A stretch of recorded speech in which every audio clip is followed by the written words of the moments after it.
Hello guys, ചെമ്പനൽ പൂവിൻ്റെ പുതിയ എപ്പിസോഡിലേക്ക് എല്ലാവർക്കും സ്വാഗതം. അപ്പോൾ ടി വിയിൽ വരുന്നതിന് മുന്നേ കഥ ചുരുക്കത്തിൽ അറിയാൻ ഈ ചാനൽ സബ്സ്ക്രൈബ് ചെയ്ത് സപ്പോർട്ട് ചെയ്യുക. അപ്പോൾ നമുക്ക് തുടങ്ങിയാലോ. അപ്പോൾ നമ്മുടെ സച്ചിയും രേവതിയും അങ്ങനെ റൂമിൽ നിന്ന് ഔട്ടായി കഴിഞ്ഞു. പിന്നെ കാണിക്കുന്നത് വർഷയും ശ്രീകാന്തും. വർഷ റൂമിലിരിക്കുകയാണ്. അപ്പോൾ ശ്രീകാന്ത് അവിടെ വരുന്നുണ്ട്. എന്നിട്ട് ശ്രീകാന്ത് ഇങ്ങനെ ദേഷ്യത്തോടെ പറയുന്നുണ്ട്, നീ ആത്മാർത്ഥമായിട്ടല്ല അച്ഛനോട് സോറി പറഞ്ഞത്, ഞാൻ അങ്ങനെയൊക്കെ പറഞ്ഞതുകൊണ്ട് എന്നെ ഇൻസൾട്ട് ചെയ്യാൻ വേണ്ടി അച്ഛനോട് സോറി പറഞ്ഞു എന്ന് പറയും. അപ്പോൾ വർഷ പറയും, നീ വെറുതെ പ്രശ്നം ഉണ്ടാക്കരുത്, ഞാൻ ആത്മാർത്ഥമായിട്ട് തന്നെ സോറി പറഞ്ഞത് എന്ന് പറയും. അപ്പോൾ ശ്രീകാന്ത് പറയും, അല്ല നീ അങ്ങനെ പറഞ്ഞതല്ല, നീ എന്നെ ഇൻസൾട്ട് ചെയ്യാൻ വേണ്ടി മാത്രം പറഞ്ഞതാണ്, നീ ആത്മാർത്ഥമായിട്ട് പറഞ്ഞതേ അല്ല, നീ ഇപ്പോഴും നിൻ്റെ തെറ്റ് അംഗീകരിക്കുന്നില്ല, മനസ്സിലാക്കുന്നില്ല, അക്സെപ്റ്റ് ചെയ്യുന്നില്ല എന്ന് പറയും. അപ്പോൾ വർഷ പറയും, വെറുതെ പ്രശ്നം ഉണ്ടാക്കല്ലേ, എന്നെ വെറുതെ ദേഷ്യം പിടിപ്പിക്കല്ലേ എന്ന് പറയും. എന്നിട്ട് അവളുടെ ബാഗ് ഡ്രസ്സിങ് ടേബിളിൻ്റെ മുകളിലുണ്ടായിരുന്നു, അതെടുത്തിട്ട് ശ്രീകാന്തിനെ എറിയും. അപ്പോൾ നീ എന്നെ എറിയുമല്ലേ, എന്നെ വേദനിപ്പിക്കില്ല എന്നിട്ട് ശ്രീകാന്ത് തിരിച്ചു അങ്ങോട്ടേക്ക് എറിയും. എന്നിട്ട് അതാ എനിക്ക് നല്ല ദേഷ്യം വരുന്നുണ്ടെന്ന് പറഞ്ഞിട്ട് വേറൊരു സ്പ്രേ ബോട്ടിൽ അങ്ങോട്ടും നമ്മുടെ വർഷയെടുത്ത് കയ്യിൽ ഇങ്ങനെ എറിയാൻ വേണ്ടി പോകും. അപ്പോഴത്തേക്ക് ശ്രീകാന്ത് ഇപ്പോഴത്തെ കുഞ്ഞ് ടേബിളിൽ വെച്ചിട്ടുണ്ടായിരുന്ന ഒരു വാട്ടർ ബോട്ടിൽ എടുത്തിട്ട് എറിയാൻ വേണ്ടി നോക്കും. നീ എറിഞ്ഞാൽ ഞാനും എറിയുന്നുള്ളത് ഇതിൽ. പിന്നെ അപ്പോഴത്തേക്ക് അവരുടെ ദേഷ്യമൊക്കെ മാറി, നീ അവിടെ വെക്കുന്ന, എനിക്ക് അവിടെ വെക്കുന്നത് നല്ലത്. അപ്പോൾ വർഷം ഇങ്ങോട്ടും പറയും, നീ അവിടെ വെക്കുന്നത് നല്ലത്. അങ്ങനെ അങ്ങോട്ടും ഇങ്ങോട്ടും ചെറിയ എറിഞ്ഞിട്ടൊന്നുമില്ല. എന്നിട്ട് രണ്ടാൾക്കും അവിടെ വെക്കാൻ, എന്നിട്ട് ഇങ്ങനെ അവിടെ വെച്ച്. അപ്പോൾ വർഷ പണക്കത്തിൽ തന്നെയാണ്. വർഷയുടെ പണക്കം മാറ്റാൻ വേണ്ടി അവനിങ്ങനെ കുറച്ച് ട്രിക്കുകളൊക്കെ ഉപയോഗിക്കും. അതവിടെ കഴിയും. അത്രയേ ഉള്ളൂ. പിന്നെ രാവിലെയാവും. രാവിലെ നമ്മുടെ രവി അച്ഛൻ പത്രം വായിച്ചുകൊണ്ടിരിക്കുകയാണ്. രേവതി അവിടെ നിന്നിട്ട് കോഫി കൊണ്ട് കൊടുക്കും. അപ്പോഴത്തേക്ക് ഫോൺ റിങ് ചെയ്യും. എന്നിട്ട് നോക്കുമ്പോൾ അച്ചമ്മയാണെന്ന് പറയും. അപ്പോൾ രേവതിയോട് പറയും, നീ എടുത്ത് സംസാരിച്ചോ എന്ന് പറയും. അങ്ങനെ രേവതി അച്ചമ്മയെ എന്തൊക്കെയുണ്ട്, സുഖമാണോ എന്നൊക്കെ ചോദിക്കും. അങ്ങനെ ചോദിച്ച് വന്നിട്ട് പിന്നെ അച്ഛൻ എന്തുണ്ടെന്ന് ചോദിക്കുമ്പം രേവതി ഇങ്ങനെ പറയാൻ വേണ്ടി നോക്കും. അതായത് ഇപ്പം സുഖമില്ലാത്ത വിവരം അച്ചമ്മ അറിയില്ല, അത് പറയാൻ വേണ്ടി അച്ഛന് ഇപ്പോൾ ഒരു സുഖം എന്നിങ്ങനെ പറയുമ്പോഴത്തേക്ക് അച്ഛൻ പറയല്ലേ എന്നിങ്ങനെ ആക്ഷൻ കാണിക്കും. ശബ്ദം ഇങ്ങനെ പറയാൻ പാടില്ല എന്നുള്ള രീതിയിൽ. അപ്പോൾ അച്ഛൻ ഇങ്ങനെ എന്താ പറ്റിയത് എന്നുള്ള രീതിയിൽ. അപ്പോൾ അച്ഛനൊരു കുഴപ്പമില്ല എന്നിങ്ങനെ പറയായിരുന്നു ഞാൻ ഇങ്ങനെ രേവതി പറയും. എന്നിട്ട് അച്ഛനൊന്നുമില്ല, ഒരു കുഴപ്പമില്ല എന്ന് പറയും. അപ്പോഴത്തേക്ക് സച്ചി അവിടെ വരും. എന്നിട്ട് സച്ചി, അച്ചമ്മയാണെങ്കിൽ എനിക്ക് ഫോൺ താന്ന് പറയും. അങ്ങനെ സച്ചി ഫോൺ എടുക്കും. അച്ചമ്മ എന്തുണ്ട്, സുഖമല്ലേ എന്നൊക്കെ ഇങ്ങനെ ചോദിക്കും. എന്നിട്ട് അച്ചമ്മ ഇങ്ങനെ സുഖം എന്നൊക്കെ പറയും. നിനക്ക് സുഖമല്ലേ എന്നൊക്കെ ചോദിക്കും. എന്നിട്ട് അച്ചമ്മ പിന്നെ ഒരു കാറിയാറ് അച്ഛനിപ്പം ഹോസ്പിറ്റലിൽ നിന്ന് ഇങ്ങനെ പറയും. അപ്പോൾ അച്ഛമ്മ എന്താ പറ്റിയത്, ഹോസ്പിറ്റലിൽ എന്താ പറ്റിയത്? അപ്പോൾ അച്ഛൻ ഇവിടുന്ന് വീണ്ടും സച്ചിയോട് കാണിക്കുന്നുണ്ട്, പറയല്ലേ എന്നുള്ള രീതിയിൽ ആക്ഷൻ കാണിക്കുന്നുണ്ട്. അപ്പോൾ സച്ചി, അത് പിന്നെ അച്ഛൻ ഇപ്പം ഹോസ്പിറ്റലിൽ കൊണ്ടുപോയിട്ട് ഫുൾ ചെക്കപ്പ് എടുത്തു, ഡോക്ടർ ഒരു കുഴപ്പമില്ലെന്നാണ് പറഞ്ഞതെന്ന് ഇങ്ങനെ പറയും. അപ്പോൾ അച്ഛമ്മ പറയും, ഇപ്പോഴാണ് എനിക്ക് സമാധാനമായത്, സന്തോഷമായി എന്നൊക്കെ ഇങ്ങനെ പറയും. അച്ഛനെ നല്ലോണം നിങ്ങൾ രണ്ടാളും നോക്കുമെന്ന് എനിക്ക് നല്ല രീതിയിൽ അറിയാം എന്നൊക്കെ ഇങ്ങനെ അച്ഛമ്മ പറയും. നല്ല രീതിയിൽ പൊന്നുപോലെ നോക്കണം, പിന്നെ നിന്നെയും നീ രേവതിയും നല്ലോണം നോക്കുന്നുണ്ട്. നിങ്ങളെ രേവതിയോടും സച്ചിയോടും ഈ കാര്യം പറഞ്ഞിരുന്നു കേട്ടോ. നിങ്ങളെ കല്യാണ ഫോട്ടോ സച്ചി എനിക്ക് അയച്ചു തന്നിരുന്നു, നല്ല ഭംഗിയുണ്ട് കാണാൻ വേണ്ടിയിട്ട്, അവൻ നിനക്ക് സ്വർണ്ണമാല വാങ്ങി കഴുത്തിൽ കെട്ടിത്തന്നല്ലേ എന്നൊക്കെ പറയും. അതൊക്കെ ഇങ്ങനെ ആ കാര്യങ്ങളൊക്കെ പറയും. ആ ഫോട്ടോ നല്ല രസമുണ്ട്, ആ ഫോട്ടോയും പിന്നെ അവിടെ വന്നപ്പോൾ എടുത്ത ഫാമിലി ഫോട്ടോയും രണ്ടും നല്ല വലിപ്പത്തിൽ ഫ്രെയിം ചെയ്ത് എനിക്ക് ഇങ്ങോട്ട് അയച്ചു തരണം എന്ന് അച്ഛമ്മ പറയും. അപ്പോൾ സച്ചി പറയും, ഓക്കെ അയച്ചു തരാമല്ലോ എന്നിങ്ങനെ പറയും. അതൊക്കെ റെഡിയാക്കാമെന്ന് പറയും. എന്നിട്ട് അത് പറയാനാണ് ഞാൻ വിളിച്ചത് എന്നിങ്ങനെ പറയും. അപ്പോൾ അച്ഛന് ഫോൺ കൊടുക്കണമെന്ന് ചോദിക്കുമ്പം വേണ്ടെന്ന് പറയും. എന്നിട്ട് ഇത് പറയാൻ വേണ്ടിയിട്ടാണ് വിളിച്ചതെന്നിങ്ങനെ അച്ഛമ്മ പറയും. അങ്ങനെ അതവിടെ കഴിയും. എന്നിട്ട് ഫോൺ കട്ട് ചെയ്യും. അപ്പോൾ അച്ഛമ്മയോട് എന്തിനാണ് പറയേണ്ടതെന്ന് ചോദിക്കും. അച്ഛൻ പറയേണ്ടെന്ന് പറഞ്ഞതുകൊണ്ടാണ് ഞാൻ പറയാമെന്ന് ഇങ്ങനെ രേവതിയും പറയും. അപ്പോൾ രവി അച്ഛൻ പറയും, എന്തിനാണ് അമ്മ വെറുതെ വിഷമിപ്പിക്കുന്നത്, അമ്മ ഇതറിഞ്ഞാൽ അമ്മ വിഷമിക്കും, അതുകൊണ്ട് പറയേണ്ടെന്ന് വെച്ചിട്ടാണെന്ന് പറയും. അപ്പോൾ എങ്ങനെയായാലും അച്ചമ്മയോട് ഇവളൊരു ദിവസം ഇത് പറയും. എന്നിട്ടോ പറയാതിരിക്കുന്നതിന് തല്ല് എനിക്കും കിട്ടും എന്ന് പറയും. അപ്പോൾ രേവതി അതൊന്നും പറയില്ല, പറയേണ്ട സമയമാകുമ്പോൾ ഞാൻ തന്നെ പറഞ്ഞോളാം എന്ന് പറയും. അപ്പോൾ സച്ചി പറയും, പറയുന്നതിൻ്റെ ഒരു ദിവസം മുന്നേ എന്നോട് പറയണേ, ഞാൻ കാറെടുത്ത് എങ്ങോട്ടെങ്കിലും പോയിക്കോളാം, അടി ഇവള് വാങ്ങിച്ചോട്ടെ എന്ന് പറയും രേവതിയെ കാണിച്ചിട്ട്. അപ്പോൾ രേവതി പറയും, ഞാനെന്തിനാ അടി വാങ്ങുന്നത് എന്ന് പറയും. അപ്പോൾ സച്ചി പറയും, അത് പിന്നെ ഭർത്താവും ഭാര്യയും പപ്പാതിയാണല്ലോ, അപ്പോൾ എൻ്റെ അടി നീ വാങ്ങിച്ചോ എന്നിങ്ങനെ പറയും. അപ്പോഴത്തേക്കും ചന്ദ്രമതി അവിടെ വരും. എന്നിട്ട് അമ്മ എന്താ പറഞ്ഞതെന്ന് ഇങ്ങനെ രവി അച്ഛൻ സച്ചിയോട് ചോദിക്കും. അപ്പോൾ പറയും, അത് ഫോട്ടോ ഫ്രെയിം ഇല്ലേ, നമ്മുടെ അന്ന് അവിടെ പോയപ്പോൾ എടുത്ത ഫാമിലി ഫോട്ടോ ഇല്ലേ, അത് വലിയ ഇതാക്കിയിട്ട് അവിടെ അവർക്ക് അയച്ചു കൊടുക്കണം എന്ന് പറയും. അപ്പോൾ രവി അച്ഛൻ പറയും, ഞാനും അത് വിചാരിച്ചതാണ്, ഇവിടെ തൂക്കണമെന്ന്, ഇവിടെയും നല്ല വലുപ്പത്തിൽ തന്നെ ആയിക്കോട്ടെ, ഇവിടെ ഒരു ഫ്രെയിം വേണമെന്ന് ഇങ്ങനെ പറയും. അപ്പോൾ ചന്ദ്രമതി പറയും, എന്തിനാ വെറുതെ വേണ്ടാത്ത ഇതൊക്കെ, അത് ഫ്രെയിമൊക്കെ ഇപ്പം എന്തിനാന്നൊക്കെ ചോദിക്കും. അപ്പോൾ അതൊക്കെ നല്ലൊരു രസമല്ലേ എന്നൊക്കെ പറയും. അപ്പോൾ സച്ചി പറയും, എന്തെങ്കിലും പറയുമ്പോഴത്തേക്ക് തടസ്സം പറയാനായിട്ട് വന്നോളൂ എന്ന് പറയും.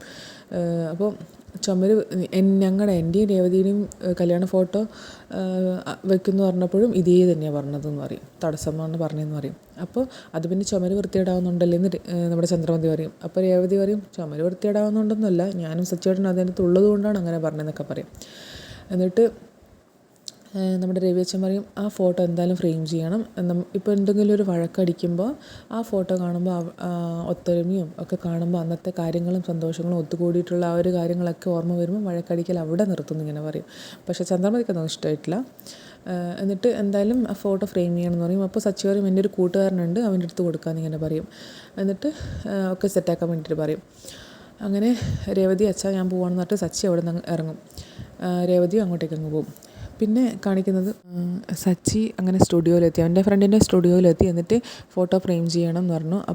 2 ഫോട്ടോ അയച്ചു കൊടുക്കാൻ വേണ്ടി പറഞ്ഞു. ആദ്യം ഫോണിൽ ഇങ്ങനെ സച്ചിയുടെ ഫോണിൽ കാണിച്ചു കൊടുക്കും. രേവതിയുടെയും പിന്നെ സച്ചിയുടെ കല്യാണ ഫോട്ടോ ആദ്യം കാണിച്ചു കൊടുക്കുക. അപ്പോൾ നിങ്ങൾ കല്യാണം കഴിഞ്ഞിട്ട് കുറേ ആയില്ലേ, ഇപ്പോഴാണ് ഫോട്ടോ ഫ്രെയിം ചെയ്യുന്നതെന്നൊക്കെ ചോദിക്കും. എന്നിട്ട് അവൻ പറയും ഞങ്ങളുടെ കല്യാണത്തിൻ്റെ അന്ന്, ശരിക്കുള്ള കല്യാണത്തിൻ്റെ അന്ന് ഫോട്ടോ എടുക്കാൻ പറ്റില്ല, ഇതിപ്പോൾ കഴിഞ്ഞ കല്യാണമാണ് എന്നൊക്കെ പറയും. അപ്പോൾ നിങ്ങൾ 2 കല്യാണം കഴിച്ചോ എന്നൊക്കെ ചോദിക്കും. എന്നിട്ട് സച്ചി പറയും അതൊക്കെ ഒരു കഥയാണ്, അതൊക്കെ പിന്നെ പറയാമെന്ന് പറയും. എന്നിട്ട് ഇത് മാത്രമല്ല ഒരു ഫാമിലി ഫോട്ടോയും കൂടെ ഉണ്ടെന്ന് പറയും. എന്നിട്ട് രണ്ടും അത് മെയിലിലേക്ക് അയക്കാൻ വേണ്ടി പറയും. അങ്ങനെ മെയിലിൽ അയച്ചു കൊടുക്കും. എന്നിട്ട് അവൻ കമ്പ്യൂട്ടറിൽ ഓപ്പൺ ആക്കും. അപ്പോൾ ആദ്യം കല്യാണ ഫോട്ടോ വരിക. എന്നിട്ട് ഇത് നല്ല ഭംഗിയുണ്ടെന്നൊക്കെ ഫ്രണ്ട് പറയും. എന്നിട്ട് ഇത് മാത്രമല്ല ഇതിന് ഫാമിലി ഫോട്ടോയും കൂടെ ഉണ്ടെന്ന് പറഞ്ഞിട്ട് സച്ചി ഇങ്ങനെ പറയും മാറ്റി ഇങ്ങോട്ടേക്ക് സൈഡിലേക്കൊക്കെ ആക്കുമെന്ന് പറയും. അങ്ങനെ സ്ക്രോൾ ചെയ്യാൻ പറഞ്ഞിട്ട് ഫാമിലി ഫോട്ടോ എടുക്കും. ഫാമിലി ഫോട്ടോ കണ്ട് കുറച്ച് കഴിയുമ്പോൾ തന്നെ നല്ല ഭംഗിയുണ്ടെന്നൊക്കെ പറയും.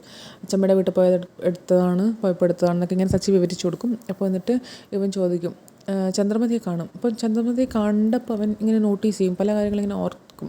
എന്നിട്ട് ഇതാരാന്ന് ഇങ്ങനെ ചോദിക്കും. അപ്പോൾ സച്ചി പറയും ഓ നീ എൻ്റെ അമ്മ അച്ഛനൊന്നും കണ്ടിട്ടില്ല അല്ലേ, ഇതെൻ്റെ അമ്മയാടാന്ന് ഇങ്ങനെ പറയും. രേവതി എപ്പോഴും അമ്പലത്തിൽ വെച്ച് കണ്ടിട്ടുണ്ടല്ലേ, ഇതൊക്കെയാണ് എൻ്റെ അമ്മ അച്ഛനൊക്കെ ഇങ്ങനെ പറഞ്ഞിട്ട് പരിചയപ്പെടുക്കും. അപ്പോൾ അവൻ്റെ മുഖഭാവം മാറിയത് സച്ചിക്ക് മനസ്സിലായി. എന്നിട്ട് ചോദിക്കും എന്താണ് നീ അങ്ങനെ ചോദിച്ചത്, എന്താ കുഴപ്പമെന്ന് ഇങ്ങനെ പറയും. അപ്പോൾ അവൻ ആദ്യം ഒന്നുമില്ലെന്ന് പറയും. അപ്പോൾ സച്ചി പറയും അല്ല നിൻ്റെ മുഖഭാവം മാറിയിട്ടുണ്ട്, എന്തോ പ്രശ്നമുണ്ട് നീ പറഞ്ഞു എന്നിങ്ങനെ പറയും. എന്നിട്ട് അവൻ ഇങ്ങനെ ചോദിക്കും നിൻ്റെ അമ്മയുടെ പൈസ മോഷണം പോയിട്ടുണ്ടോ എപ്പോഴെങ്കിലും ചോദിക്കും. അപ്പോൾ അവൻ പറയും ആ പോയിട്ടുണ്ട്, ബൈക്കിൽ ആരോ വന്ന് മോഷ്ടിച്ചു കൊണ്ടുപോയിന്നാണ് ഇങ്ങനെ പറഞ്ഞതെന്ന് പറയും.